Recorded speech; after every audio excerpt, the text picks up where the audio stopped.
Hello, everybody. Good evening. So today we'll have a adda. We'll have fun. Over and the fun topic is how we overcome the toughest challenge in our life, and how and what are the lessons we have learned.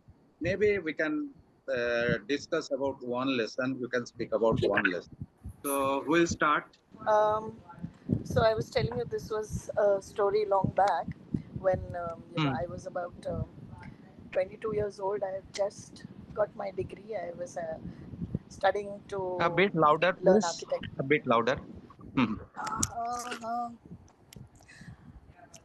I was studying architecture, Uh-huh. and I was from a very protected family where my Mm-hmm.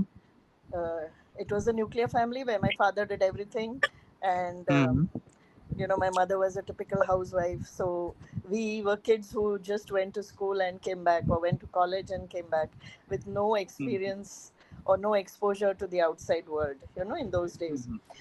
And at such a time, when I just passed my architecture exam, my father had an accident, and we lost him at that moment. So that was a big challenge for us, a very big challenge, because we were not aware of the outside world, since we lived in a protected family. I was a very, timid guy, will never speak anything. यूं सोचिए कि मुंह में अक्षर नहीं होता था, मतलब जब बहुत ज़रूरी है बोलना, जिसके बिना काम नहीं चल सकता, बस वही बोला जाता था. सो आई वाज एन इंट्रोवर्ट. और स्टेज फियर एक बहुत बड़ी चीज़ थी, कभी मौका नहीं मिला था. एक्सीडेंटली एक बार प्रेजेंटेशन देने का मौका मिला, तो मेरे तो हाथों में पसीने आ रहे थे. और ठीक है, पैंट खुली होती है तो टांगे कांप रही थी, लेकिन लोगों को नहीं पता, मेरे को तो पता था कि टांगे कांप रही हैं.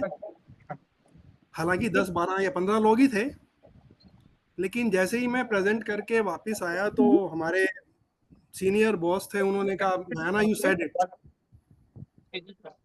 मुझे लगा कि वो कंप्रेसर से हवा भर रहे हैं, ऐसा कुछ नहीं था. 2 मौके और मिले और I was a change person.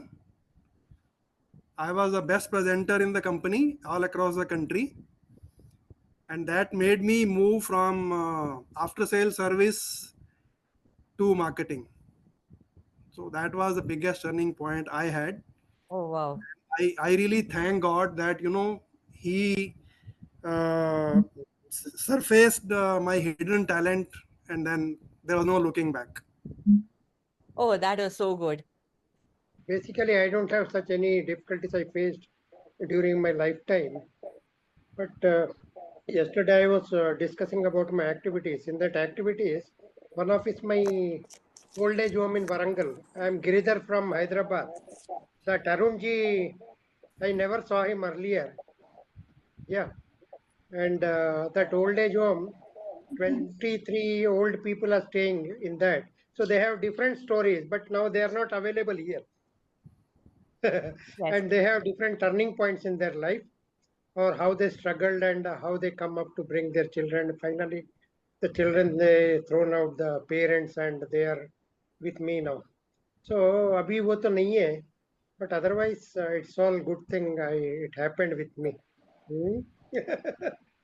Turning point तो मेरा भी आया था नियर अबाउट 40 की एज में.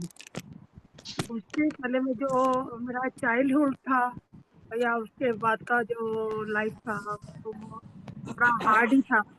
तो उस समय मुझे ऐसा लगता था कि जैसा मुझे अब लगता है कि मैं शायद उस समय बहुत एंजाइटी और डिप्रेशन में ही थी. उस समय ऐसा नहीं महसूस हुआ कि मैं डिप्रेशन में हूँ, मुझे मालूम भी नहीं था कि डिप्रेशन ऐसा होता है या एंजाइटी इस टाइप की होती है. लेकिन मैं ना इरिटेट बहुत होती थी, गुस्सा बहुत जल्दी आ जाता था. कोई भी मुझे कुछ कहता था, जैसे वो मेरे अकॉर्डिंग नहीं होता था, या अकॉर्डिंग या मुझे पसंद नहीं आता था वो जो मेरा अपना थॉट प्रोसेस था, तो मुझे अच्छा नहीं लगता था, तो फिर वो मेरे दिमाग में बस चलता रहता था कि हुआ कैसे हुआ, मतलब अंदर ही अंदर मेरा जो स्ट्रगल था वो चलता रहता था।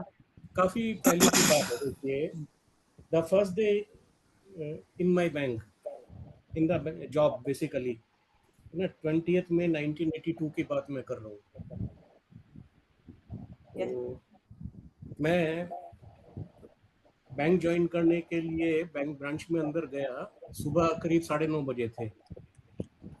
10 बजे से पहले तो ऑफिस खुलता नहीं है, लेकिन इत्तेफाक से जो हमारे डेप्टी ब्रांच हेड थे, उस समय उन्हें अकाउंटेंट बोलते थे मैम, तो वो बैठे हुए थे। आई वेंट अप्रोच्ड हिम और उन्हें बतलाया कि I have to report for my job. उन्होंने पॉवर बैठाया बँक आहे माझ्याकडे, चावी कुठे? Pardon? नहीं सर, कंटिन्यू। जी, उन्होंने मुझे चेयर पर बैठने को बोला, बैठे, अपने बोतल से पानी दिया, पानी पिया, थोड़ा रिलैक्स हो गए। उसके बाद पूछा कि भाई अभी कंफर्टेबल है? मैंने कहा हाँ कंफर्टेबल हूँ मैं। वो मुझे हाथ पकड़ के और अंदर जैसे ब्रांच में थे, ब्रांच के बाहर काउंटर्स के साइड में लेकर गए, एकदम काउंटर के पास में। बोले प्रदीप इधर कौन रहते हैं? मैंने कहा सर कस्टमर्स खड़े होते हैं। और बोले तुम किधर बैठोगे? मैंने कहा मैं अंदर बैठूंगा। कहने लगे कि एक चीज ध्यान रखना, जब आप अंदर बैठेंगे तो बाहर वालों की एक्सपेक्टेशंस क्या होती हैं, उनका ध्यान रखिए। Throughout my life, I was self-employed and I was doing electrical contracting and other things. But all of a sudden, what happened? There was an incident happened in one of my site.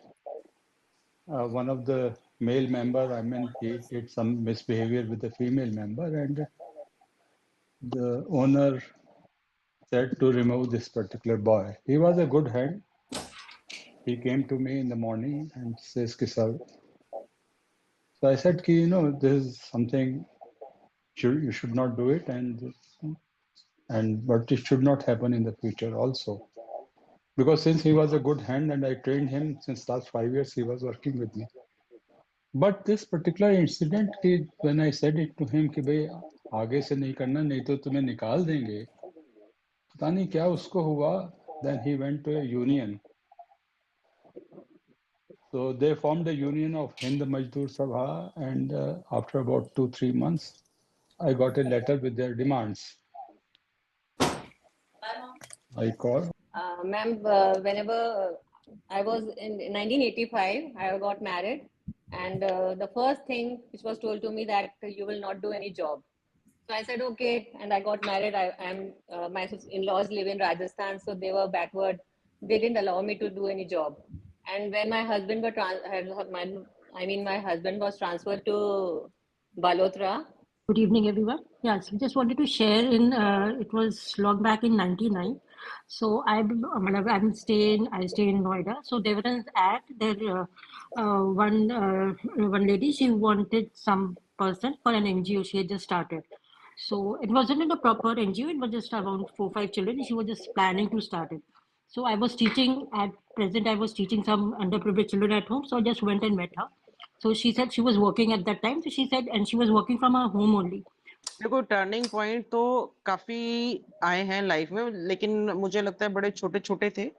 जो major turning point आया है मेरी life में वो करीब 40 साल, almost 35 या 40 years की मैं होंगी तब आया है। कुछ फैमिली इश्यूज थे जिसकी वजह से मुझे काम के लिए बाहर निकलना पड़ा। उससे पहले मैंने कभी काम किया नहीं था, कोई जॉब नहीं की थी। मैं ज्यादातर घर पर रहती थी या कुछ छोटे मोटे अपने हिसाब से शौकिया काम कुछ कर लेती थी। बट सिचुएशन कुछ ऐसी आई घर की कि मेरे को बाहर निकलना पड़ा काम के लिए। और जब लोग होता ना कि रिटायरमेंट की तरफ जा रहे होते हैं, तब मैं अपना जॉब स्टार्ट करने के लिए जा रही थी। उस टाइम पर काफी कुछ चेंजेस आए हैं, बहुत सारे चैलेंजेस मेरे को फेस करने पड़े हैं कि मैं सडनली पता चला कि मैं किसी कंपनी के सीईओ से मिल रही हूँ। मुझे ये समझ में ना है बात कैसे करनी है, कैसे इसको डील करना है, कैसे अपनी प्रॉब्लम को सामने रखना है, ये सारी चीजें। बट धीरे धीरे धीरे धीरे करके वो सारी चीजों को सीखा है। नाउ अभी मैं बहुत ज़्यादा कॉन्फिडेंट हूँ और मुझे लगता है कि अब मेरे सामने कोई भी चैलेंज आ जाए या कोई भी पहाड़ आ जाए तो मैं पार कर जाऊंगी उसको। मतलब मैं अभी डिटेल में तो नहीं बताऊंगी, टाइम भी बहुत कम है चीज़ों के लिए। बट हाँ, मेरा टर्निंग पॉइंट मैं यही बोलूंगी कि जब लोगों की इनिंग खत्म होती है कि भाई अब रिटायरमेंट हो गई है, चलो अब बैठते हैं घर पे बच्चों के साथ। बट जब मुझे रिलैक्स करने का टाइम था कि मैं अब इंजॉय करूं अपनी लाइफ को, तब मैंने अपनी लाइफ को स्टार्ट किया एक्चुअली। और अभी तक मैं चल रही हूँ, कर रही हूँ। रोज नए चैलेंज मुझे फेस करने पड़ते हैं लाइफ में। ठीक है, चल रहे हैं।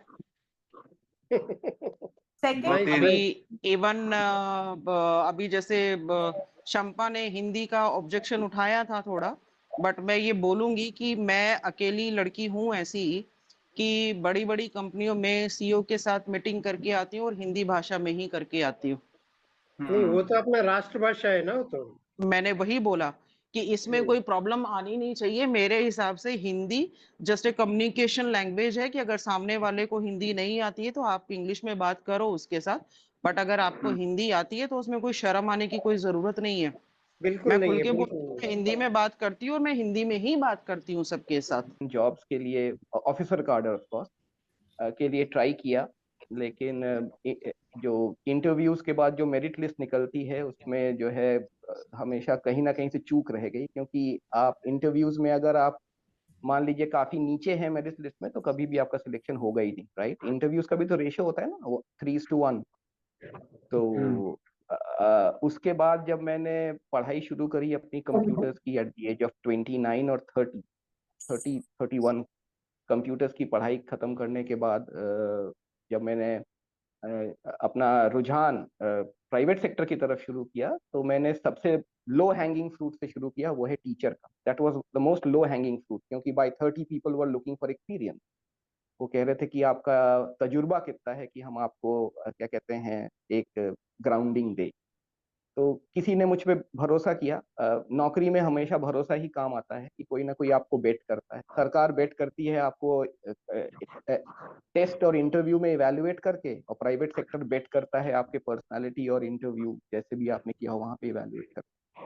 तो मेरे को भी किसी ने बेट किया एंड वहां से मेरी जर्नी शुरू हो गई। And fantastic. आज करीब 23 साल हो गए हैं एंड कुछ अच्छे कंपनीज में काम करने का मुझे मौका मिला, जैसे कि ओरेकल, नोकिया और वगैरह वगैरह। तो ये मेरा टर्निंग पॉइंट था कि जिस एज में लोग क्या कहते हैं ये समझ बैठते हैं कि शायद अब कोई उन पे ऊपर बेट करेगा ही नहीं, लेकिन मुझे कोई मिला जिसने मेरे ऊपर बेट किया। और एक्चुअली वो मेरे टीचर ही थे, IIM लखनऊ के प्रोफेसर, जिन्होंने मुझ पे बेट किया और वो मेरा टर्निंग पॉइंट था।